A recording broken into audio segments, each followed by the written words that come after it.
আসসালামু আলাইকুম সবাইকে। আবার নতুন একটি ভিডিও নিয়ে চলে এলাম।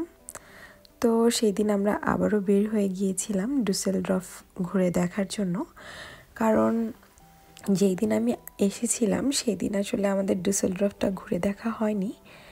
আর আমাদের প্ল্যান ছিল যে আমরা রেস্ট নিয়ে আরেক দিন আসবো ডুসেলডর্ফের উদ্দেশ্যে। কারণ ডুসেলডর্ফটা অনেক সুন্দর একটা সিটি, আর এই সিটিটাও ঘুরে দেখতে হবে। তাই যেদিন এসেছিলাম সেদিন সরাসরি চলে গিয়েছিলাম কোলনে। আর আজকে আমরা চলে এসেছি ডুসেলডর্ফে। তো এখানে আজকে একটু ঘোরাঘুরি করব। আর দেখতেই পাচ্ছেন ওয়েদারটা কতটা সুন্দর ছিল।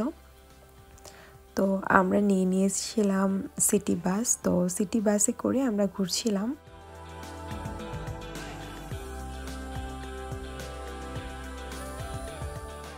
তো বাস থেকে নেমে আমার ফ্রেন্ড বলল চল আমরা স্কুটি দিয়ে ঘুরি, but I am being me, আমি ভয় পেয়ে স্কুটি নিয়ে যাইনি। আবারও আমরা বাসে উঠে গেলাম।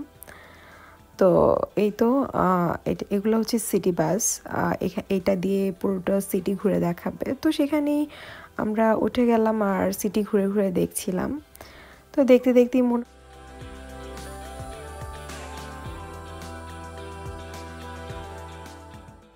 এই জায়গাটা অনেক বেশি সুন্দর ছিল। আর এখানে প্রচুর প্রচুর ট্যুরিস্ট ঘোরাঘুরি করতে আসে যা দেখলাম। আর এইটা হচ্ছে সিটি সেন্টারের ভিতরে অনেক অনেক শপিং মল। তো এগুলো আমার ঘুরে ঘুরে দেখতে ভালো লাগছিল। আর সবচেয়ে মজার ব্যাপার হচ্ছে জার্মানির প্রত্যেকটা সিটি অনেক বেশি জাঁকজমক আর অনেক বেশি সুন্দর।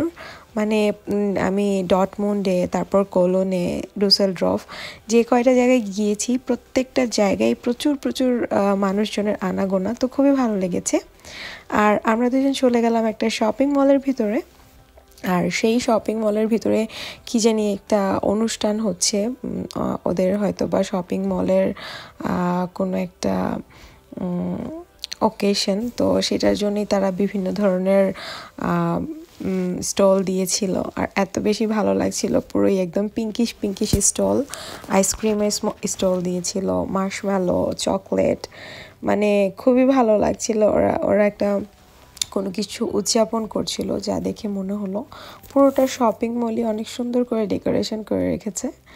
তো আমি সেগুলো ঘুরে ঘুরে দেখছিলাম। আর এই যে চকলেট আর আইসক্রিমের সবগুলো আমার নজর কাটছিল, কারণ বরাবরই আমার এগুলো প্রচুর পছন্দ। যাই হোক, এর অপোজিটই হচ্ছে চকলেটের দোকান। তো সেটাও একটু ঘুরে ঘুরে দেখছিলাম। আমার তো অনেক বেশি ভালো লাগছিল এগুলো দেখতে।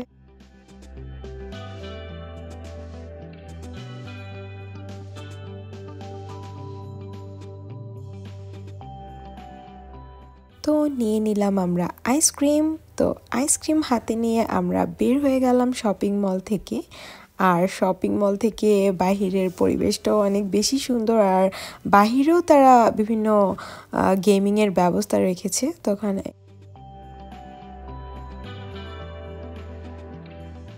আর এখানে ছিল স্পিন দ্য হুইল। তো এটা দেখে আমার মনে হলো যে একটু ট্রাই করে দেখি যে লাকে কি আসে। তো আমিও চলে গেলাম স্পিন করতে। আর এই তো দেখতেই পাচ্ছেন, লাক খারাপ থাকলে যা হয় অলওয়েজ উই আর সরি, এটাকে বলে লাক। যাই হোক, আমার লাক কোনোদিনও ভালো ছিল না। সো তারপরে ওইটু ট্রাই করতে দোষ কি, ট্রাই তো সবাই করতে চায়, বাট জানা কথা যে লাক ভালো না।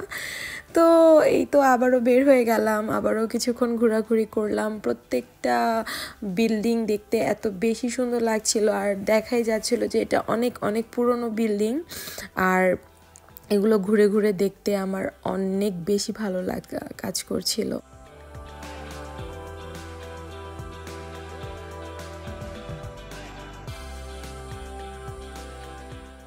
ঘুরতে ঘুরতেই আমার চোখে পড়লো ডেজার্টের দোকান। আর এখানে বিভিন্ন ধরনের বুল্লা বানিয়ে রেখেছে। মিষ্টান্ন জিনিসের প্রতি আমার অনেক উইকনেস কাজ করে। তো যাই হোক, এগুলো দেখলেই আমার মনে হয় ভিতরে যাই আর একটু ঘুরে দেখি। তো দেখতে দেখতে আমরা সমুদ্রের পাড়ে চলে এলাম। তো ভাবলাম যে এখানে আমরা বসে কিছুক্ষণ টাইম স্পেন্ড করি। তো জায়গাটা অনেক বেশি সুন্দর। আর আমরা সেখানে যেতে যেতেই দেখলাম বিশাল বড় একটা জাহাজ চলে এসেছে। তো দেখতেই পাচ্ছেন জাহাজটা কি পরিমাণ লম্বা। তো অনেক ভালো লাগছিল এগুলো দেখে। তো আমি এটা মেজার করছিলাম যে কত বড় লম্বা। আর ওই যে দেখা যাচ্ছে একটা টাওয়ারের মতো, এই টাওয়ারের উপরে মানুষ টিকিট কেটে যায়, যাওয়ার পর সেখানে উঠে পুরো ডুসেলডর্ফটা দেখে। তো আমাদের কাছে এটা অর্থই লাগেনি, তাই আমরা সেখানে যাইনি। বার এদিক সেদিক ঘুরে ঘুরে দেখতেই ভালো লাগা কাজ করছিল, তো সেটাই দেখছিলাম। তো অনেক ভালোই ঘোরাঘুরি করে আমরা টার্কিশ দোকানে চলে গেলাম, সেখানে গিয়ে খাওয়া দাওয়া করলাম। আর খাওয়া দাওয়া করে আসার পরও রাতে আমাদের আবার লেগেছে ক্ষুধা। আর এই দিকে আমার বান্ধবী অনেক মজাদার মুখরোচক বিরিয়ানি বানাচ্ছে, তো সেটার একটু ক্লিপ নেওয়ার চেষ্টা করলাম। বিরিয়ানিটা আসলে অসম্ভব মজা ছিল। তো আমাদের আরেকটা দিন কিভাবে গেল সেটার কিছুটা ক্লিপ আপনাদের সাথে শেয়ার করলাম। আশা করি আপনাদের ভালো লেগেছে। ভালো লাগলে অবশ্যই একটি লাইক করবেন, কমেন্ট করবেন এবং আমার চ্যানেলটি অবশ্যই সাবস্ক্রাইব করবেন। আবারও নতুন কোনো ভিডিও নিয়ে চলে আসবো। সেই পর্যন্ত সবাই ভালো থাকুন, সুস্থ থাকুন। আল্লাহ হাফেজ।